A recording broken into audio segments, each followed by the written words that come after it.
কোথায় রইলা প্রাণের মা গো, কবরে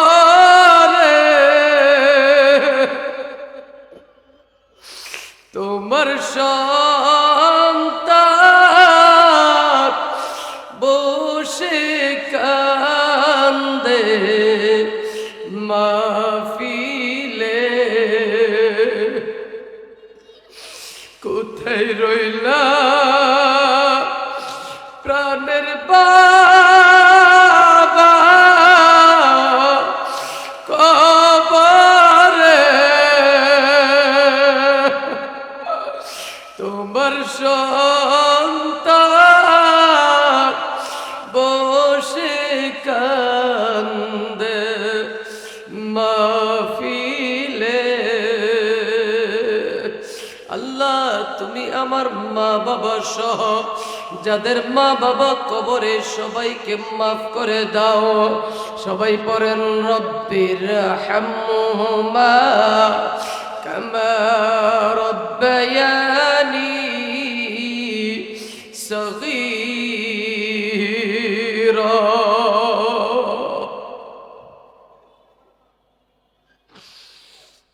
বাজান, আমিও যখন জেলখানার ভিতরে ছিলাম, জেলখানায় থাকা অবস্থায় আমি আমার মায়ের কাছে টেলিফোন করতাম। যখন নাকি 3 দিন পর জেলখানার ভিতরে ঢুকেছে, 5 দিন রিমান্ডে দেওয়ার পর যখন নাকি জেলখানার ভিতরে ঢুকেছে, মাকে যখন টেলিফোন করেছি, তখন মা কান্না বিজড়িত কণ্ঠে ডাক দিয়ে বলতেছে, বাজান রে, তুমি না বললে কি হয়েছে? তোর মা এমন একটা মা, যেই মার কলবের ভিতরে ধাক্কা লেগে গেছে। বাজান, কোনো টেনশন করবি না, তুই তো জেলখানার ভিতরে আস। তখন আল্লামা সাইদি রহমাতুল্লাহি আলাইহি সহ বড় বড় আলেম ওলামারা জেলখানার ভিতরে ছিল।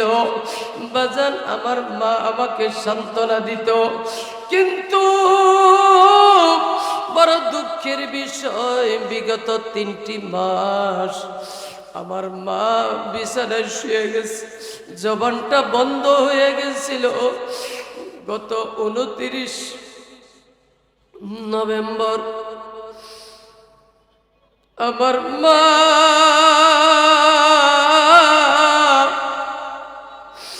এই দুনিয়ার মায়া ছেড়ে চিরদিনের জন্য চলে গেছে।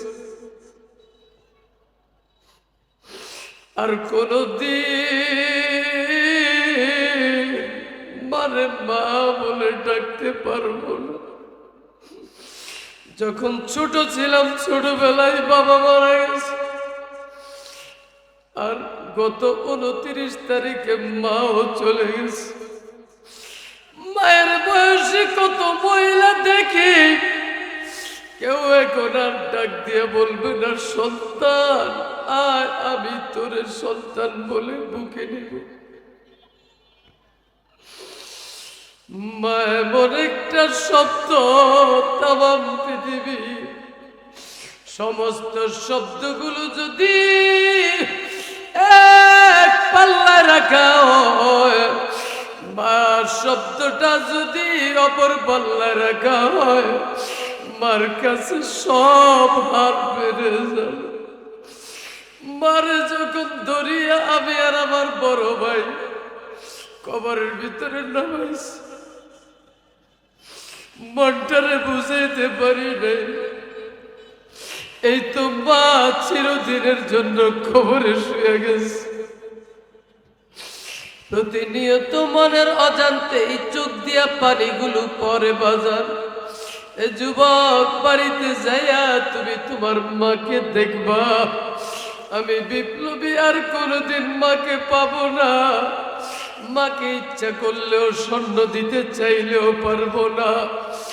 মার জন্য যত কিছুই করি না কেন, মার দিতে পারবো না।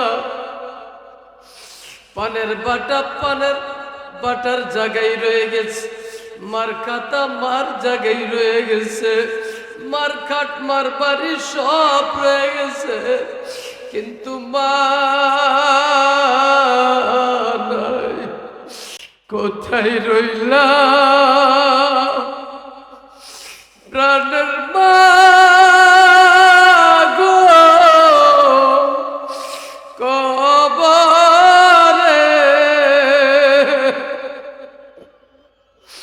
তোমার সন্তান বসে কান্দে মাহফিলে। কোথায় রইলা প্রাণের বাবা, কবরে তোমার সন্তান বসে কান্দে মাহফিলে। আল্লাহ তুমি আমার মা বাবা সহ যাদের মা বাবা কবরে সবাইকে মাফ করে দাও। সবাই পড়েন রব্বির হামহুমা কামা রব্বায়ানি সগীরা।